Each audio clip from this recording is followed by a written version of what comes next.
Good evening, everyone, and welcome tonight, day number 574, September the 20th, 2023, 9:01 p.m. Eastern Standard Time. We've got the hat on tonight, representing, and there's a reason for the hat tonight. There's a big reason. Get to that in just a second. Thank you for being here. Lots of things are happening over the last 48 hours, not just Kadyrov, the UN, Lavrov, Shoigu, Iran, Ukraine. There's a ton going on, and we're going to look at all of it tonight and make sure we're squared away. I can tell you right now, the reason I'm wearing the hat is because the largest air attack since the war began is happening right now. And no, it's not this one.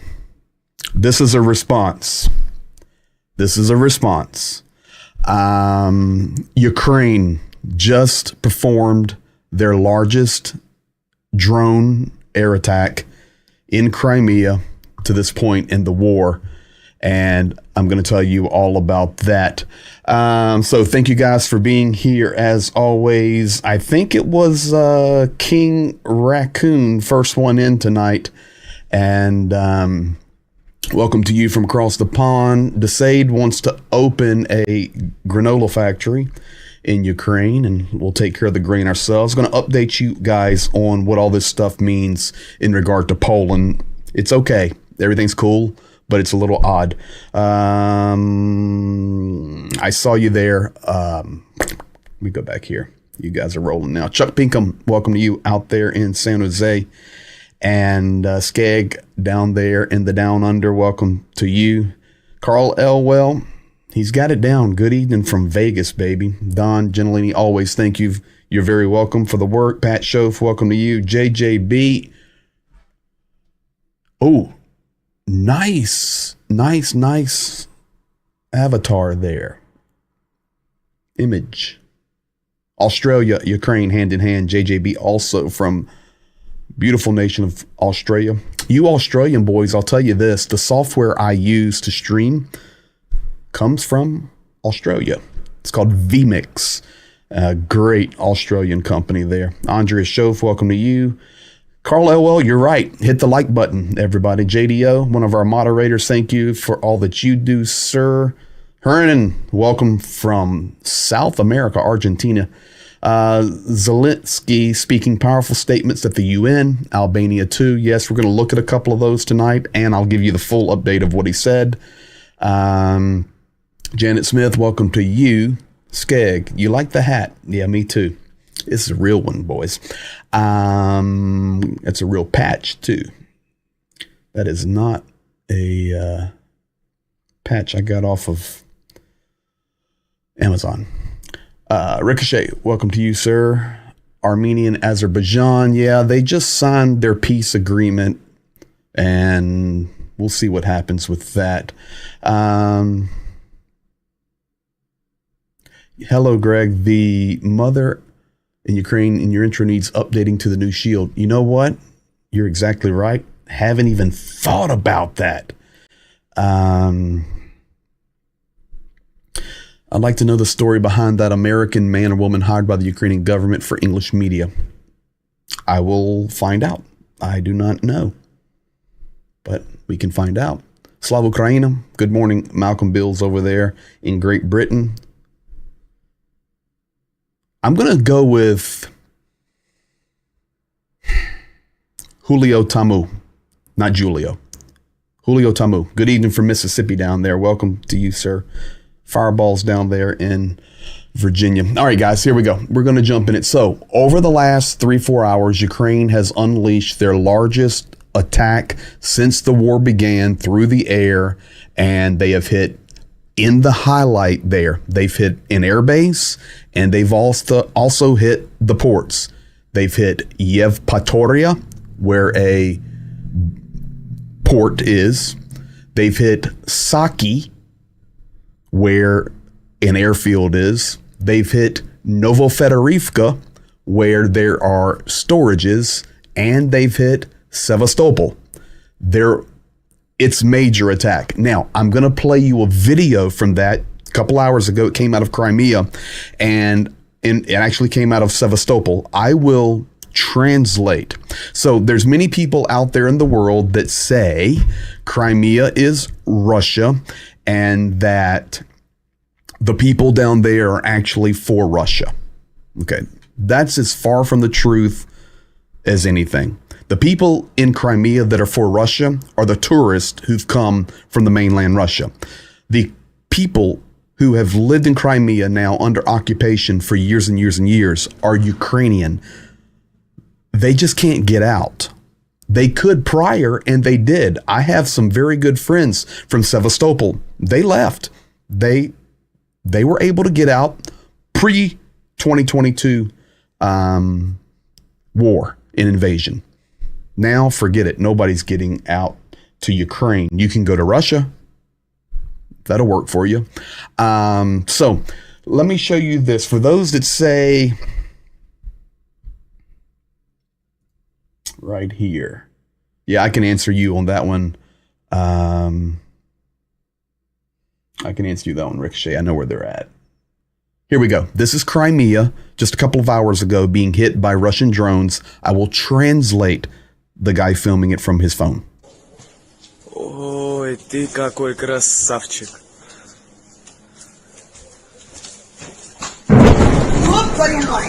Не бойся.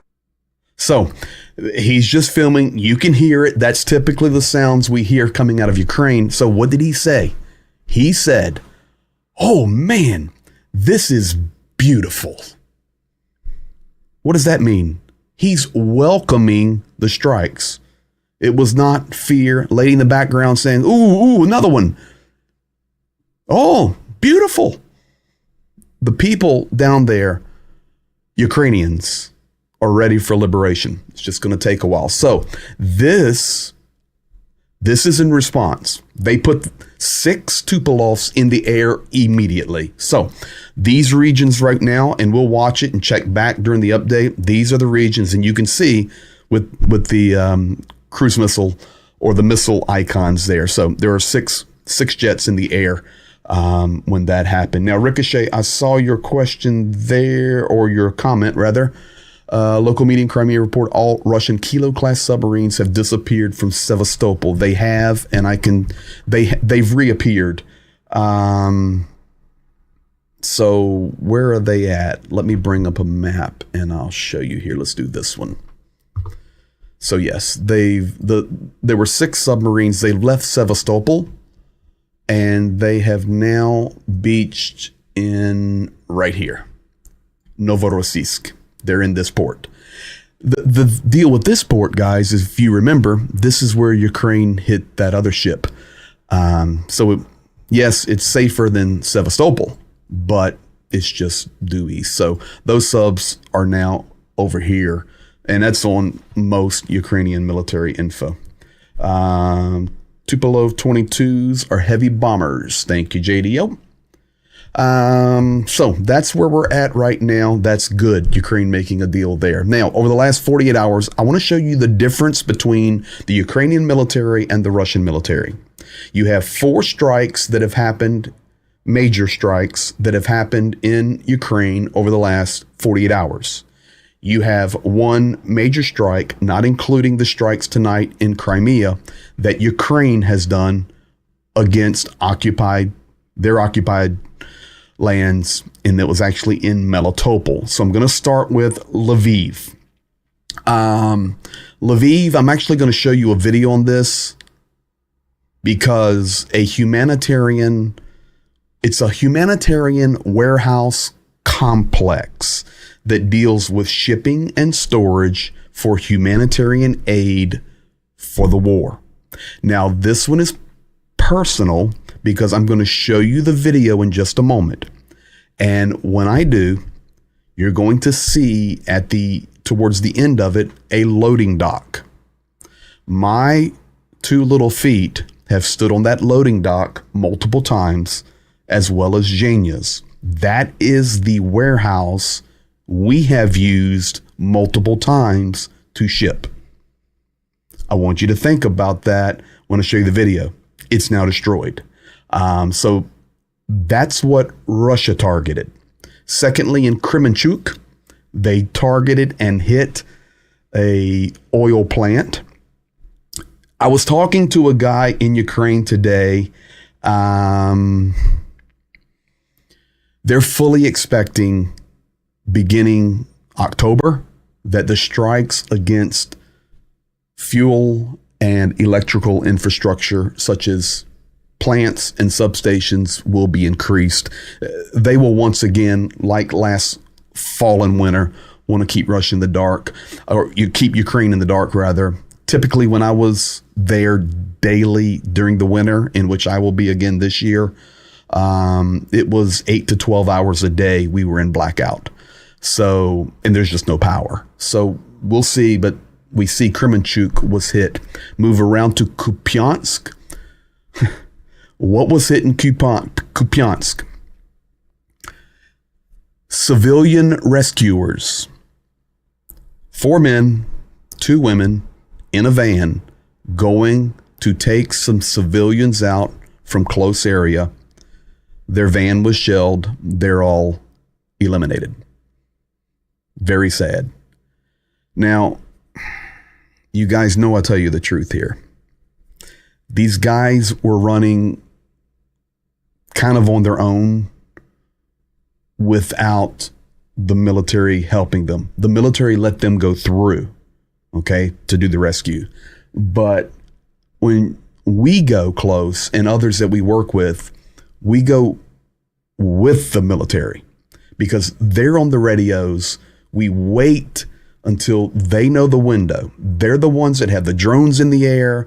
They're running the security lines. They know when it is the most safe time to go and drop aid or help people. So these folks, still, they were on Ukrainian sovereign territory, humanitarian markings on the van, and they were destroyed. It's wrong and sad, but it's tough when you try to do it on your own. And that's what happens. Kherson, residential buildings, Russia struck, 4 Ukrainians killed. So just look at that map. Humanitarian warehouse, in fact, that's right here, gone. Oil plant, I'm okay with that one. I mean, I'm not okay, but it's not a humanitarian aid center, and it's not a humanitarian rescue van, and it's not somebody's home where 4 people were killed in Kherson. That's the major 4 hits. Now, where did Ukraine hit? They hit the military headquarters in Melitopol. They hit a military target. This trash that tries to run around that Ukraine strikes its own people is so wrong. And even now, the media is trying to make the story that Ukraine hit Konstantinivka 2 weeks ago. It's not true. It's not true. Let's see. Let's see here. On the white map of Ukraine, with the dark smudges. Oh, okay. I see JJB's got that answered. Yes. So it's very mountainous out there. There are ski slopes. What would it look like? Smoky Mountains, Blue Ridge Mountains. It doesn't look like the Sierra Nevada or the Rockies. It'll look like the mountains up in the Northeast or the North Georgian Mountains or Blue Ridge Mountains in Virginia. Smoky Mountains, Carolina and Tennessee, that kind of mountains, 4, 5, 6, 7,000 feet in elevation. So that's what it looks like. There. Lviv, right here. I'll show you this. This is from their rescue or their emergency work. But you're going to see the loading dock, and I'll start it. And I see you, CZ. I know other rescuers. Okay, so I'm going to put that one up because I'll answer it. I know some other rescues using that same warehouse. I thought its location was secret. Wonder how Russia found out. So now that it's gone, I can tell you it was completely secret. In fact, when Zhenya and I would go to that warehouse, you have to go to a certain location and then you have to wait, and then people come to you, and then you go to another location and you're cleared with all this stuff. And then finally you follow these people and you come to that warehouse. It's gone now. So how did they find out? That's easy. Collaborators. They're everywhere. So inside Ukraine, there are collaborators in every city trying to help Russia. And likewise, in Russia, there are collaborators that are pro-Ukrainian, even though they're Russian, because they're against what is happening. Both sides are full. Remember, these people can perfectly speak the same language and look exactly the same. Exactly. I can tell a difference myself, typically, between a Ukrainian and a Russian. There's certain facial features, but unless you've been doing it half your life, it's not easy. And then if both are speaking Russian, it's perfect. Not Ukrainian. Russians can't speak Ukrainian. And if Russians do speak Ukrainian, in fact, I'm going to tell you guys this. Since this warehouse is gone now, well, let me show you this, and I'm going to tell you all something nobody knows. And it's okay to tell you. Here you go. So this is the warehouse we use. You can just, nothing, 300 tons of aid.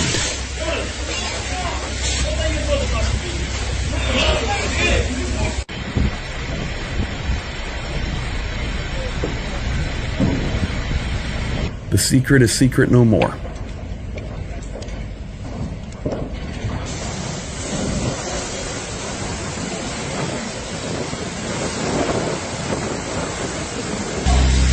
There, that loading dock right there. My feet have stood right there using those box systems like that to move our aid. That's the spot right there. Our truck that you guys helped pay for has backed up to that dock many, many times. So the thing I was going to tell you, as far as collaborators, when you run towards the war, so there are block posts throughout Ukraine. Like in Central and West, you'll have one major block post. It used to be more, but now those soldiers have went to the front, and you'll just have one security stop, unless it's Kyiv. Kyiv is a lot more security, and Odessa. But other than that, the other cities, Kharkiv. But the other cities are typically one checkpoint on the entry. Once you get within about 100 kilometers of the front, you begin hitting checkpoints. And you'll go through, you have your documentation. I've shown you guys our documentation, and it's you go. Now, military and non-military, when they go through,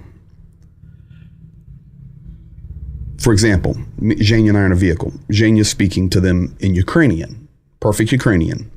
And the way it is, the way it's done is when the guard begins to speak back in Ukrainian to Zhenya, he will begin to use a couple of phrases in Ukrainian that will require a particular Ukrainian word as a response. And that Ukrainian word is, I'm not going to say it, but it's extremely difficult to pronounce. Like, Zhenya worked with me on that word for days for perfect pronunciation. And I could say it, but it's not perfect. Russians that are collaborators that speak Russian, or they're across the border helping, they cannot say that word. They can say it, but they cannot say it correctly. I'm sure all languages, we have them in America. So that is a major thing. Additionally, when we go to checkpoints, and Zhenya's speaking to them in Ukrainian, Yak prawe, bajаю zdarovya, and the border guard or the checkpoint person responds to us in Russian. which happens quite often, immediately we respond. And yes, our heat is between the seats. You guys know what I'm talking about. We're ready because I can tell when they're speaking Russian, of course, and not Ukrainian. So our alert goes up. Zhenya goes right to them. Why are you speaking Russian at the checkpoint? And the guy goes, I'm sorry. I'm from Donetsk fighting for Ukraine. It's my native language. No problem. Zero problem. Start speaking in Russian. So there is a whole system that happens there. It's very interesting. Very interesting. Mark McLaren, welcome, buddy. Better late than never, and you're always welcome.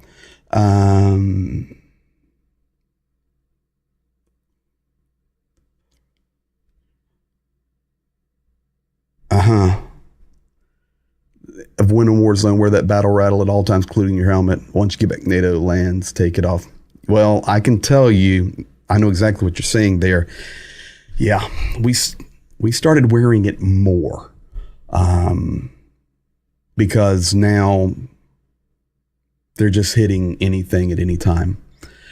So yes, of course we're geared up once we get in, but it's getting tough. It's going to be a very tough fall and winter. So thank you for that. Appreciate your care. Black Sea cargo ship, first one, hit a mine, sunk. It's on the bottom now. It was coming into the Danube. The ship was under the flag of Togo. The name of the ship is Sima, and it was carrying cement, not grain, not foods, and it was coming in. Right now, Ukraine investigating, but it was a floating mine that hit it. This is a zoom in. That's the ship, and the little marker there in the gray is where it was struck. So we're seeing some issues there. What's interesting here, this is kind of like an air traffic control, except a sea, marine control. You can see how many ships are in that Black Sea. Pretty complicated out there. But one now on the bottom of the ocean, or the sea.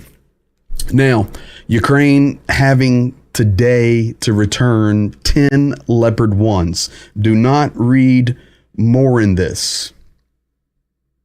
Do not read more into this. This is the stories right now that Ukraine is having to squelch. And you may not see it because it's not in the American media. But in Ukraine, they're having to kind of battle this because 10 Leopard 1 tanks that they received just recently are not fit for battle. They were the same Leopard 1s that were being used for training. And when they were transported in and they come on truck to the drop location, they were, the quote was, worn out.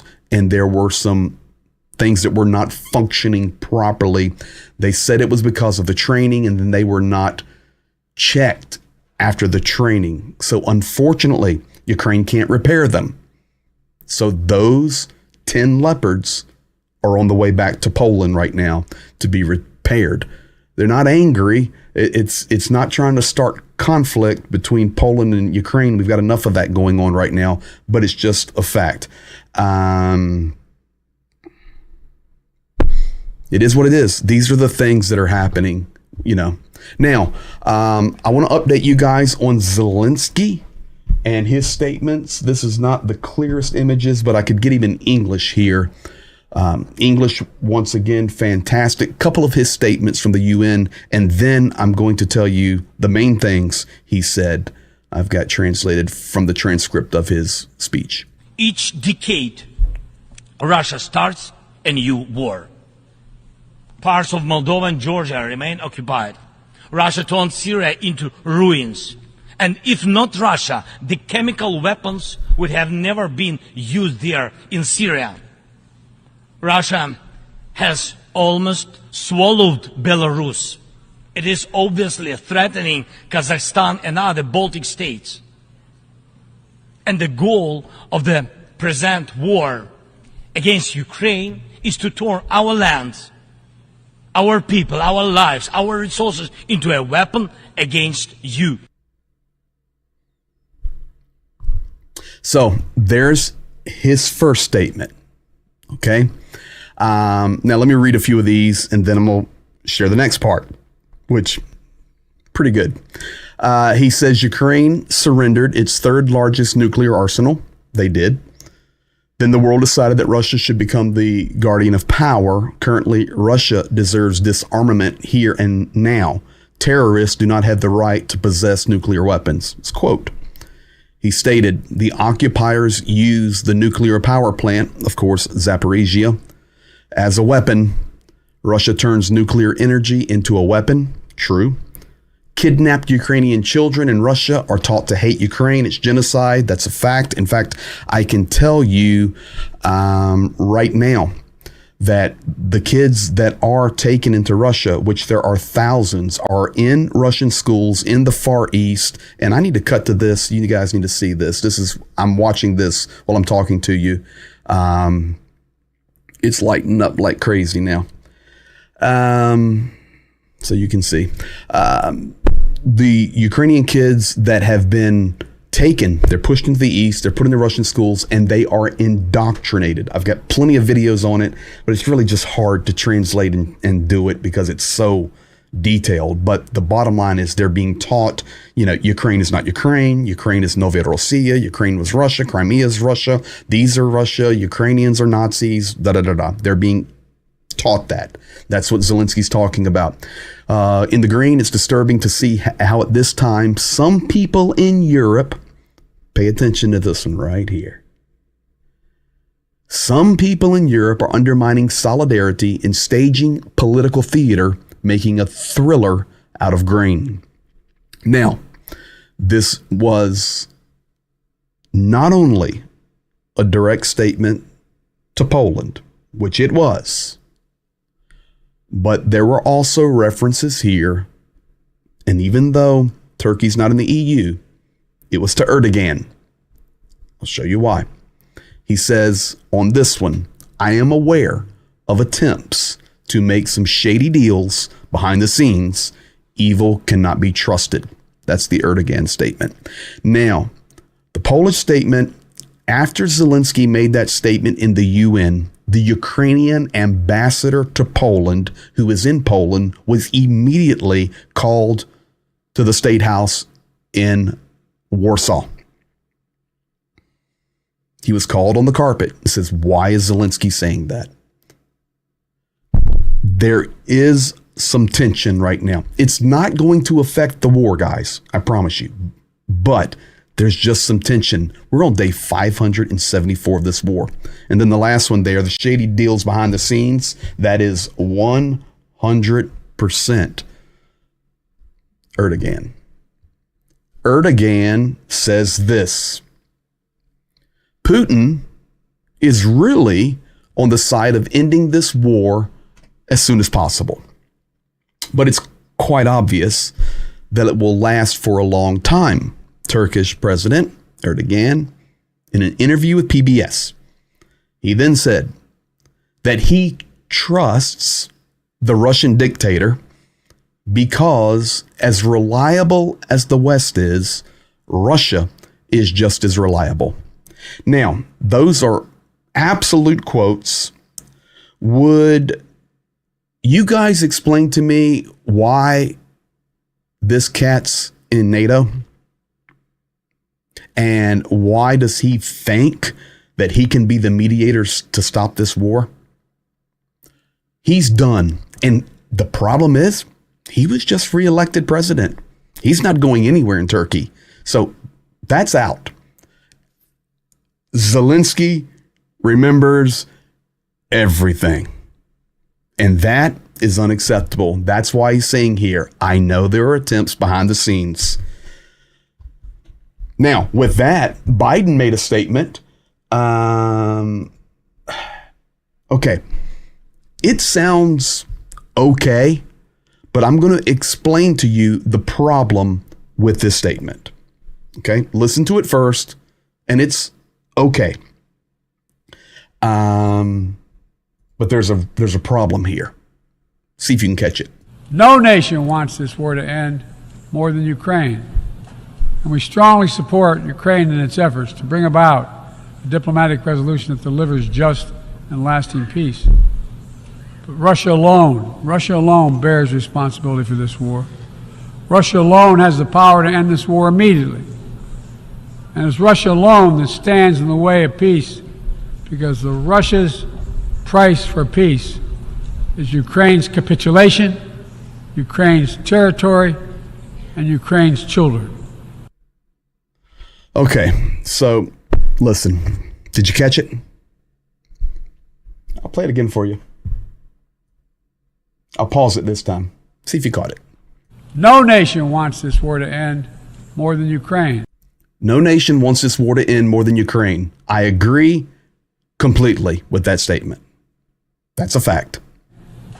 And we strongly support Ukraine in its efforts to bring about a diplomatic resolution at the And we strongly support Ukraine in its efforts to bring about a diplomatic resolution. The last time I checked on Ukraine's status, no negotiations, diplomacy's not working. We're going to fight them and kick them out of our country.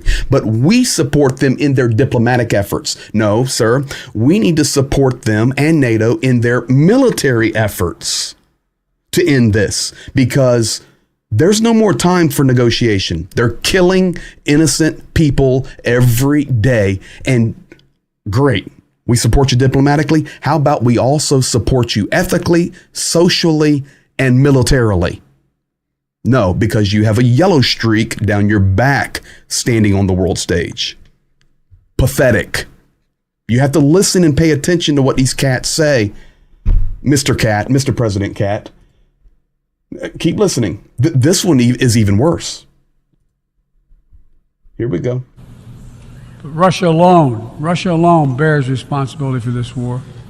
Russia alone has the power to end this war immediately. Russia alone bears responsibility for this war. Sorry, those that failed in the Budapest Memorandum and the Minsk agreements also have responsibility for not defending Ukraine from 2014 the way they were supposed to, according to agreement. Secondly, Russia is not the only one that can stop this war, but the United States Navy can roll into the Black Sea and stop this war. Now, all you did in your poor judgment there and your terrible advice for whoever wrote that on paper in Crown for you, you just put a smile on Vladimir Putin's face as he sat back in the Kremlin, understanding your English perfect because he speaks very good English, and he smiled as you gave him glory that he's the only one that can stop this war. That is the biggest mistake you could ever say in front of the world. And do not think Vladimir Putin wasn't watching. And he's smiling and eating his soup. Ah, yeah, glorify me. I'm the man. That's right. I can stop it. Well, I'm going to stop because it goes on. But, if you listen to President Biden's statement as a whole, you go, okay, well, that was nice. But if you just kind of slow it down a little bit, what do you mean a diplomatic? We support a diplomatic end. No, they need to be defeated. That's not diplomatic. It's militarily. And secondly, only Russia can stop this war. No, the United States Navy, Air Force, Army, and Marines can stop this war in a New York minute. Former President Trump says he can end the war in 24 hours. Unfortunately for him, he's severely wrong because his solution is give land away. Zelensky spoke to Trump, not to him, but made a statement to him to hear, we're not giving any land, so forget that. The only way to stop this war in 24 hours is to roll the Gerald Ford and its entire group up into the Black Sea and let our boys go. That's it. That's it. Give me some F-35s. Oh, I'm sorry. We have an F-35 in a swamp in South Carolina that we can't find. What in the heck? And they're laughing at us. I could show you all the news in Russia. They can't even find their plane in America. Come on, guys. It's ridiculous. Okay. Not just the Ford, everything. Yeah. But I think the Ford's, correct me if I'm wrong, I think the Ford's the biggest and the baddest now. So, hey, if it's me, roll the Ronald Reagan in there. Roll the Ronald Reagan in there. Has Biden just gave Putin an exit route for stopping the war? Well, if he pulls his tanks out, and when I say tank, I mean military, but he's not going to do that. There's no way that's going to happen. Whatever. It's not going to happen, unfortunately. So there's Erdogan. Zelensky, his further statements. Ukrainian soldiers are now doing what the UN Security Council should do. They're stopping the aggression. This is not a yellow streak. Liars, I'm quoting, guys, liars are sitting in this chair, which the Russian Federation occupies illegally, whose job it is to justify aggression and genocide. Third, we have to admit this organization, the United Nations, is in a dead end regarding aggressions. The veto in the hands of the aggressor is what drove the UN there. The Security Council must be fully accountable to the nations of the world. The circle of permanent members should reflect the modern world. And finally, he says, we're ready to work together on amendments to the UN Charter. Now, would Turkey let us into the Black Sea? No, they will not. We can't go there. But you know what to think about that. Let's go on anyway. They're not going to do anything. You know, we've just lost, and it's not about being a bully. My grandfather, World War II veteran, he was standing on the Missouri Battle Group when Japan surrendered in the Pacific. He's a young boatswain mate on a tin can, a destroyer. And then the Cuban Bay Missile Crisis, if you guys Google that famous picture where our soldiers are standing on the destroyer and the Russian subsurfaces, my grandfather's standing right there. He was one of the American naval guys that were in that famous picture when the sub surfaced. I just believe my grandfather would be rolling, well, he is rolling in his grave if he's watching this, because we're just weak. That's it. We're just weak. And you know what? If we want to roll some guys up in the Black Sea, we roll them up. Turkey is not going to do anything. And hello, I thought we were in NATO together, but we just have weakness. I would love to have 7 days to be in charge of NATO. 7. That's all we need. But all you guys would be on the council. All you military guys in here, we'd get it done. Now, let me show you this. And I am aware of the attempts to make some shady dealings behind the scenes. Evil cannot be trusted. Ask Prigozhin if one bets on Putin's promises.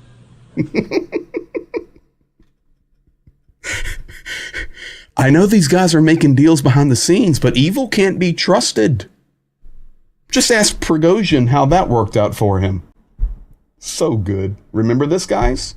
Remember this? This is what he's referring to. А вы умеете прощать? Are you able to forgive? Да. Yes. Но не все. But not everything. А что невозможно простить? What can't you forgive? Betrayal. That's exactly what Vladimir Zelensky's referring to. He says, just ask Prigozhin how that's working out for him. Pretty good. That's a speaker. That's Ronald Reagan. That's Ronald Reagan talking to Walter Mondale in the 1984 debate, and they asked Ronald Reagan, are you concerned that age is a factor in this election?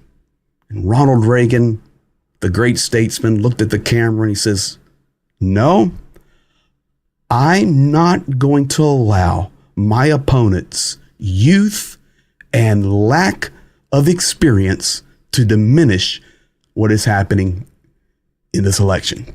Talking to Walter Mondale being the young one. You guys look that up. It's incredible. Shoigu, while the UN is doing their thing, Zelensky's there. We're having issues with Poland. That'll be resolved, but having issues. Where's Shoigu? Shoigu went shopping. Shoigu's in Iran.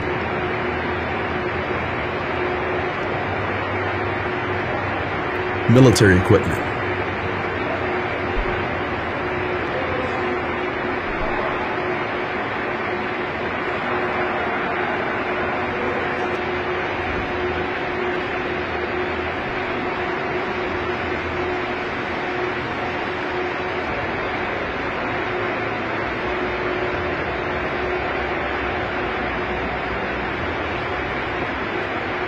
This is just B-roll from Zvezda.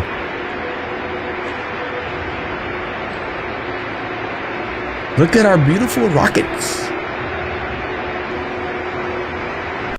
So just think about that, guys. The last 2 state trips that Shoigu has taken, the one just a couple of weeks ago, he was preparing the way for Putin and Kim Jong-un.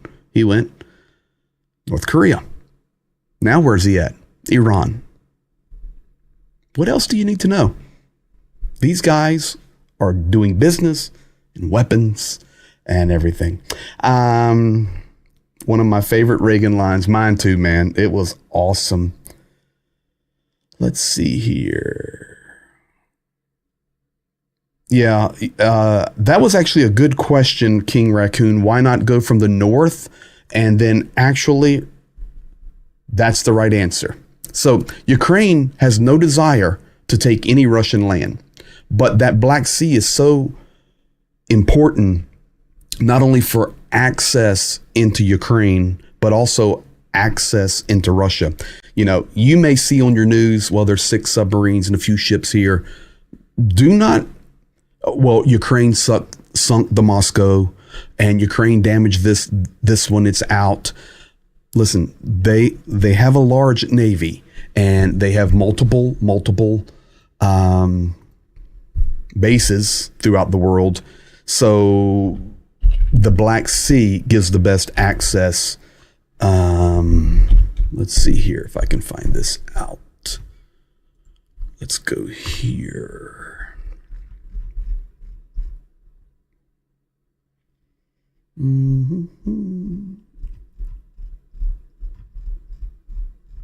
wonder how many, Russian Navy.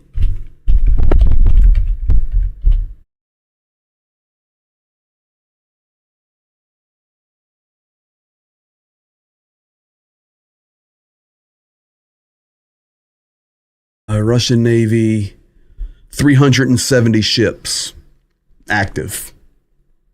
370. And 160,000 sailors. So yeah, we've taken out their flagship, the Moscow. We've taken some others out, but they still have a formidable navy. That's why we just have to be careful for there. Correct. Ukraine is defending themselves. That's correct. Now, I want to clarify Poland. 6 submarines in Black Sea seems like a lot. Yeah, and the thing is, all those submarines can carry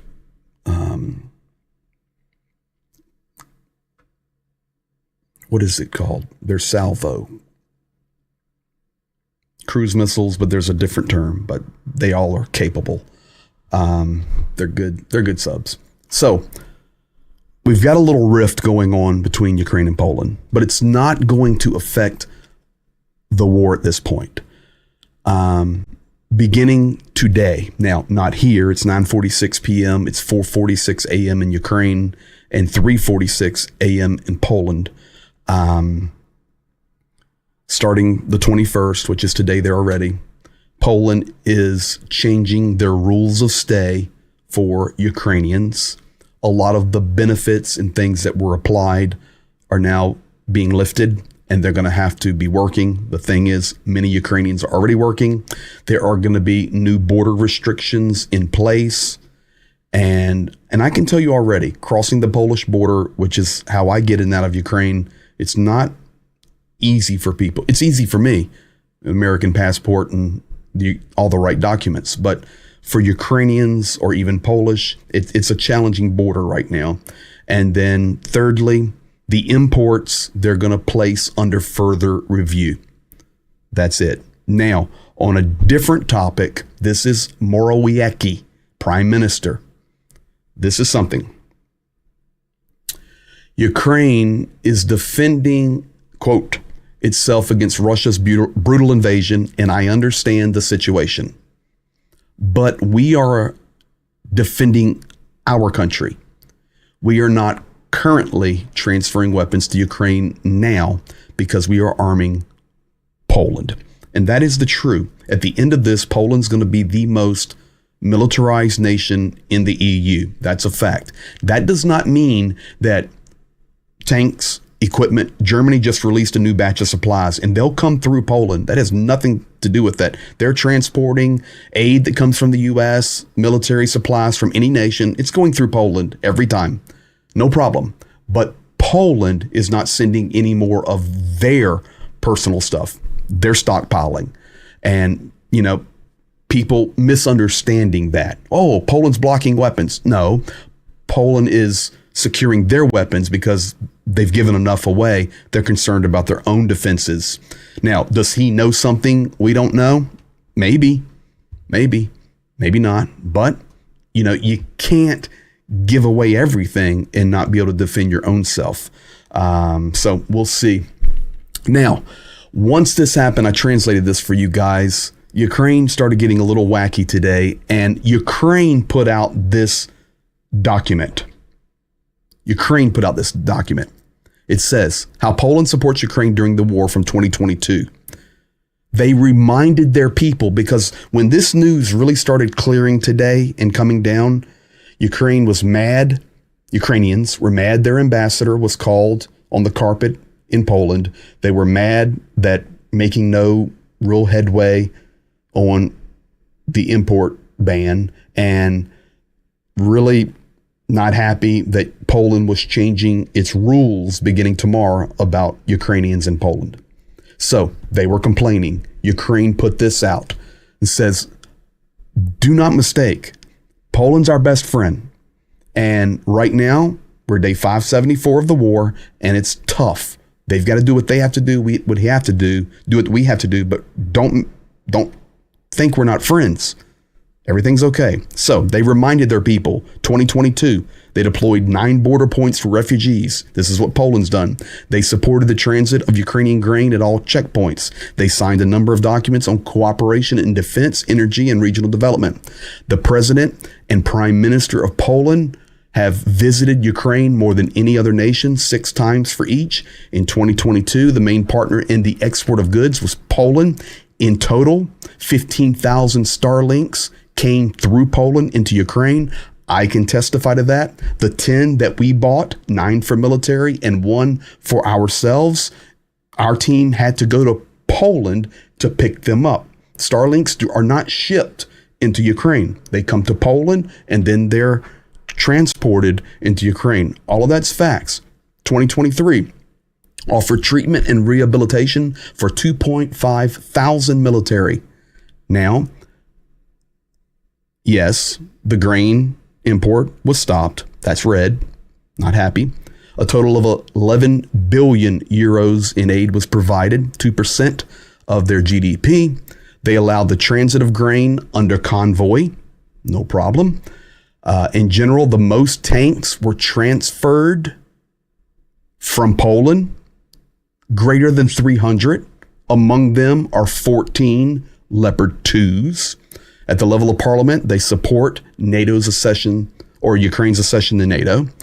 One of the first to give Ukraine MiG-29s, gave them 14, and still one of the leaders in the terms of having refugees. So this is what Ukraine put out today. That's the relationship between Poland and Ukraine. If that goes sideways, we're in trouble. Big time trouble, because that is the doorway for help. It's not Hungary, it's not Slovakia, It's not Belarus. It's Poland. So we'll see what happens. MXSTY, period. Hey, Greg, praying for Ukraine. Thank you, my friend. Let's go here. So that's the story there. Now, I'll translate this for you guys. This is a thing we were talking about on Monday night. Ukraine very concerned because it seems their people are not coming back. 74%, I'll translate this for you. So you have September 22, September 23. In 22, 74% of people said they will absolutely return to Ukraine. Now, 1 year later, 63% said they will return to Ukraine. 16% in 22 were undecided or watching the war. Now 23% undecided watching the war. 22, 10% of the people said, we're never coming back. It's over. Now, 2023, 14% of the people. This is a major concern for Ukraine. Finally, tonight, remember, always be patient. We were patient with Prigozhin, and we followed it, and we called it as it unfolded. We didn't get ahead of it. Confident, we've told you the truth. Also, when the Kadyrov started rolling, I'll just give you advice, guys, when it comes to this war. If you see anything coming out that's like sensational, which Prigozhin was sensational. First, the revolution. We knew that one. We could call that on the day of. We knew that wasn't going to be real. But then the plane crash, remember, we were patient. It's possible. It's possible. It's possible. We'll say yes when Zelensky says yes. Zelensky said yes. That's right. A few days ago, I could sit here and show you very reputable streamers, guys that share media, Twitter, full of Kadyrov's dead. His kidney exploded. No. Listen, if Kadyrov was dead, I promise you it would not be, I think. We'd know. But then the video came out. Nobody could timestamp it. It looked like he was walking in a park. Now we have true video. Dated from the 20th of September. Kadyrov is in Moscow visiting his dying uncle. That's why he flew to Moscow. That's why he went to the hospital. Now, if he's there getting treatment for something else, we'll find out. But he's there visiting his uncle and dropping the Dons on him. And this video is confirmed September the 20th, 2023. So the doctor is in Moscow. The doctor's telling him he's doing okay, but we're going to need to keep him in the hospital a couple more weeks. Now they're speaking language I don't understand. Whatever they speak in Chechnya. Got to show the hands. That's his uncle.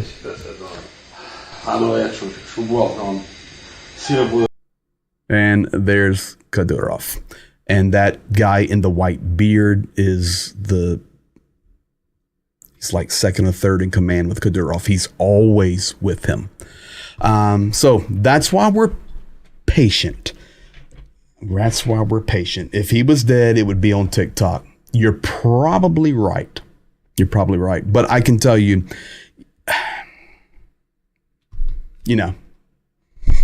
he was poisoned. That's what's going on. Putin poisoned him. It just was going like crazy. On these situations, you have to be patient. You just have to be patient because Russia will use this to their advantage somehow. Remember, it's what the Congresswoman told us in DC last week. Russian propaganda, the most powerful propaganda in the world.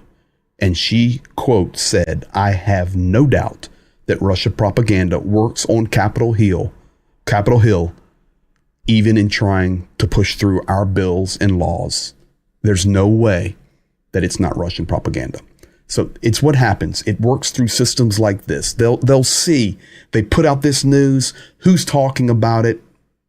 And it's not conspiracy theory, folks. It's just a fact. They're everywhere. They built the infrastructure for this type of propaganda for decades. Now, the United States, Europe, and the rest of the world is trying to catch up with it. You can talk about Facebook and all this other stuff, and your phone listens to you. Listen, Russia has been ahead of this curve way before any of us guys over here were rolling it. They built the highway. And Ukraine has brilliant computer programmers and hackers, but I will tell you, a Russian hacker, they're hard to beat.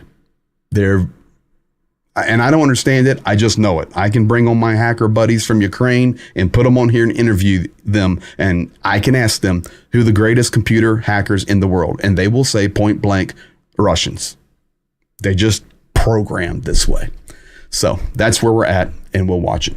Thank you guys for being here.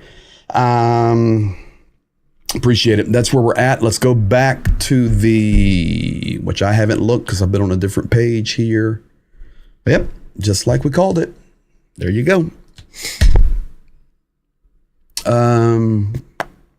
So now you're going to see a new signal. Zaporizhia, Donetsk, Dnipropetrovsk, Kharkiv, Poltava, and Sumy.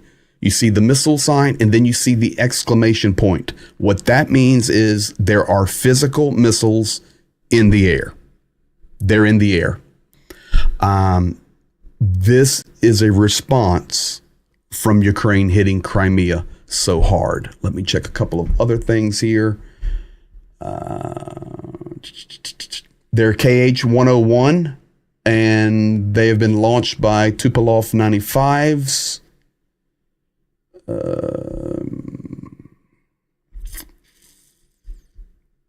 Now you'll see the West will now put up their missile. They just put up the missile alert for the West, which would be the other red regions.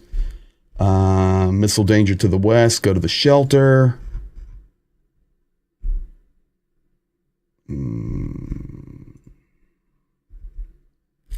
Yeah.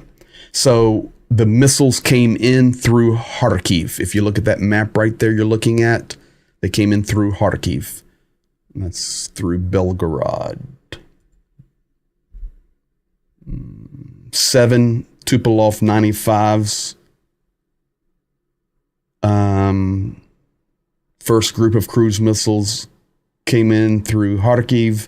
The second group, there's a second batch of cruise missiles that have come in through Sumy. Yeah, this could be interesting tonight. And right now, explosions in Kherson, they're being shelled heavily.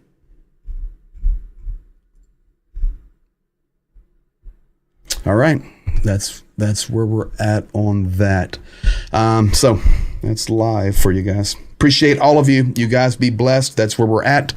And if anything goes sideways, we'll come on live at any moment. So make sure you have the notification bell on there on YouTube. Thank you for your liking, sharing, commenting, sharing, all of those things. We couldn't do it without you. You guys be blessed, and we'll keep you posted. You guys have a good night. Thinking of the impending missile strike that could be right above your head. Yeah.